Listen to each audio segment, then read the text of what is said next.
Shalom,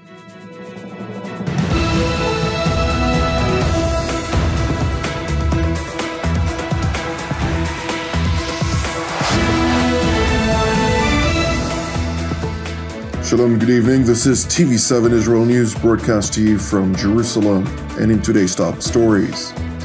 Israel persists with its war against the abhorrent Hamas organization in the Gaza Strip, determined to achieve its declared war objectives, irrespective, albeit tentative, to both foreign and domestic pressures. The United States is seemingly doubling down on its demand for Israel to do more to protect civilian lives while engaged in war with Hamas. Syria blames Israel for a deadly strike on targets housing Iranian proxy forces in the vicinity of its capital, Damascus.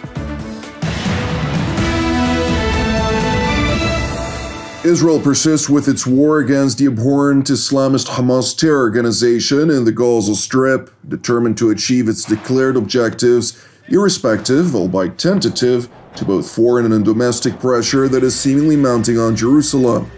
In brief opening remarks at the weekly cabinet meeting, Israeli Prime Minister Benjamin Netanyahu read a letter by scores of bereaved families whose sons and daughters have paid the ultimate sacrifice in the battle for Israel's security. הממשלה תקבל היום סקירה ביטחונית. ולפני כן אני רוצה להקריא לכם מכתב שקיבלתי הבוקר מעשרות משפחות של נופלינו הגיבורים. הם כותבים: העם חזק ורוחו איתנה, האזרחים והחיילים הגיבורים נחושים להגיע לניצחון מוחלט. יש לכם מנדט להילחם, אין לכם מנדט לעצור באמצע. זו צוואת הנופלים וזו חובתנו למען החיים. אני מבקש להשיב למשפחות היקרות. צוואת הנופלים זה מה שמדריך אותנו, אנחנו נילחם עד הסוף. אנחנו נשיג את כל יעדינו, חיסול החמאס, שחרור כל חטופינו, והבטחה שעזה לא תהפוך מחדש למוקד טרור, הסתה נגד מדינת ישראל והתקפות נגד מדינת ישראל.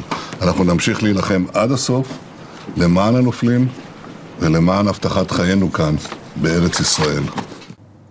While families whose loved ones made the ultimate sacrifice are steadfast in urging the government to unyieldingly persist, families of hostages, alongside hostages that have been freed from Hamas captivity, are doubling down on their efforts to pressure the government to adopt yet another humanitarian pause that would facilitate the return of additional Israeli hostages from Hamas captivity. החטופים חווים שם תופת ונמצאים בסכנת חיים ממשית. כל יום, כל שעה, כל דקה היא קריטית. ישראל חייבת להניח מתווה פעימות נוסף ולרתום את העולם לקידומו. It is important to know that Mossad Director David Barnea has met alongside CIA Director William Burns with Qatari Prime Minister Mohammed bin Abdulrahman Al Thani in an undisclosed European capital to further discuss the possibility of reaching an arrangement that could facilitate the release of additional hostages from Hamas captivity. And while the United States, which provides Israel with full diplomatic support in these efforts, it remains publicly resolute in Israel's right to self-defense by further extending the war to eradicate Hamas. Nevertheless, while Israel is going out of its way, beyond the constraints of the Geneva Convention, to protect Gazan non-combatants, President Joe Biden is apparently convinced that Israel is not doing enough. I want them to be focused on how to save civilian lives, not stop going after Hamas, but be more careful. It is important to know that IDF Chief of General Staff Lieutenant General Herzi Halevi held a situation assessment with commanders and troops of the 99th Division in Gaza following the tragic incident in which 3 Israeli hostages were killed by IDF forces in spite of making extensive efforts to signal their whereabouts in the active war zone and that they are not Hamas terrorists. אני אומר לכם בצורה מאוד פשוטה. א', האירוע הוא אירוע מאוד קשה, כואב, אף אחד לא יבוא ויאמר אחרת. אבל אני אומר לכם מעבר לזה, את זה כולנו מבינים, לא בשביל זה אני צריך לבוא פה לספר לכם את זה. אני אומר לכם שזה אירוע שממש בקלות יכול היה לא לקרות. ותחשבו, הרי למה באנו לתמרון? באנו לתמרון, אנחנו שמנו 3 מטרות. לפרק את חמאס, להחזיר את הביטחון לתושבי העוטף, ואתם פה על המסדרון, שממנו יצאו התקפות לבארי, התקפות כל כך קשות. נכנסתם לפה, ראיתם איך בארי נראית. והמשימה השלישית, השבת החטופים. עכשיו אנחנו כולנו מאוד רוצים את זה, ואני אומר לכם באירוע הזה, יצאו 3 אנשים. הם לקחו בחשבון שהם לוקחים סיכון כשהם באים לכוח צה"ל. כדי להפחית את הסיכון הם באמת חשבו.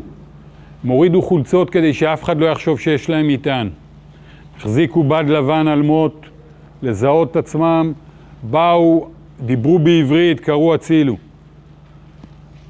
ואנחנו באמת לוחמים שלנו שאני לא פגשתי אותם עוד, אבל אני בטוח שהם הטובים ביותר, כי כולם רוצים לעשות טוב, ואני בטוח שהם היו בטוחים שהם עושים את הדבר הכי נכון. אבל אני מדבר איתכם לא כדי להגיד אם הם היו בסדר או לא, כדי שאנחנו קדימה נהיה בסדר.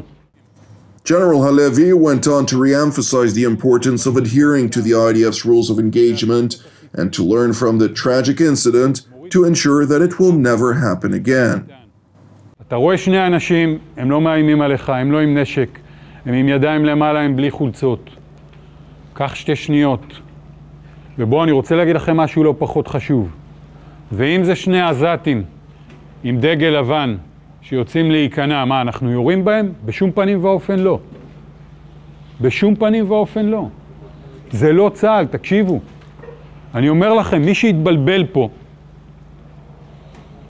גם מי שנלחם איתנו, ועכשיו הניח את הנשק ומרים ידיים, אנחנו שובים אותו. אנחנו לא יורים בו. אנחנו מוציאים המון מודיעין מהשבויים שיש לנו. יש לנו מעל 1,000 כבר. אנחנו לא יורים בהם כי צה"ל לא יורה בבן אדם שמרים ידיים.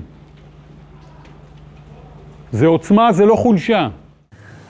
Meanwhile, in Israel, U.S. Secretary of Defense Lloyd Austin, along with the U.S. military chairman of the Joint Chiefs of General Staff, namely General Charles Brown, arrived in Tel Aviv this morning, where they held consecutive meetings with Jerusalem's top leadership to further deliberate the war versus Hamas, alongside other regional threats and hostilities that are directed by no other than the Islamic Republic of Iran.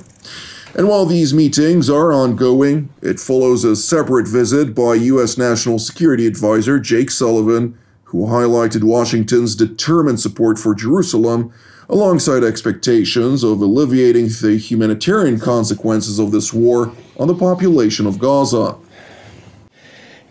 When Israel launched this campaign to root out the terrorist threat that Hamas poses to the state of Israel, it made clear from the beginning that this war would proceed in phases. We are now in the middle of a high-intensity phase with ongoing ground operations, military operations, in both the northern half and the southern half of Gaza. But there will be a transition to another phase of this war, one that is focused in more precise ways on targeting the leadership and on intelligence-driven operations that continues to deal with the ongoing threat that Hamas poses. Sullivan further noted that while aligned with Israel's war objectives, efforts to protect the civilians in Gaza is similarly paramount, a position acknowledged by Jerusalem repeatedly. The U.S. National Security Advisor went on to address hostilities which the Islamic Republic of Iran directs at Israel via its proxies in Lebanon and Yemen, among other sectors. Citizens of Israel who have been evacuated from the north have to be able to return to their homes and have to be able to do so with a true sense of security. And that means dealing with the threat that comes from the other side of the border. But we also believe that that threat can be dealt with through diplomacy and does not require the launching of a new war.